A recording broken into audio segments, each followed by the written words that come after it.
Paolo Avellino at Kim Chiu lagi nang magkasama.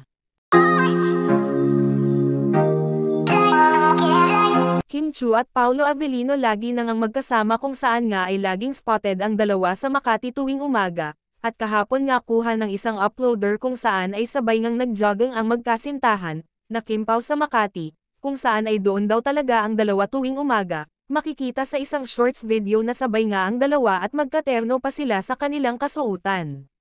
Madalas na nga nakikita ang magjowa, kung saan ay araw-araw ay may update nga ang dalawa kung saan silang dalawa ay magkasama. Kahit sa sobrang busy at hectic ng schedule nitong si Kimi, ay talaga namang umi-effort ito sa pag-workout kasama ang kanyang boyfriend na si Paolo Avellino.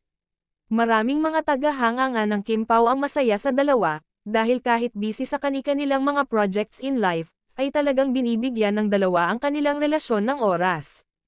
At hindi lang yan, dahil nang bibigay din sila ng update na sila ay magkasama.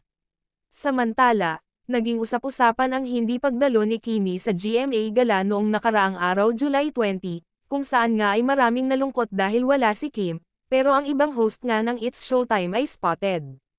Dahil sa sobrang busy at nagkataon at unang araw ng palabas ng Pinoy Big Brother, ay hindi nga nabigyan ng pagkakataon itong si Kim, at hindi lang yan dahil naka-live kahapon ang pag-hosting ng Pinoy Big Brother, dahil nagkataon nga ang araw at oras nito ay hindi nga nakapunta ang Chanita Princess.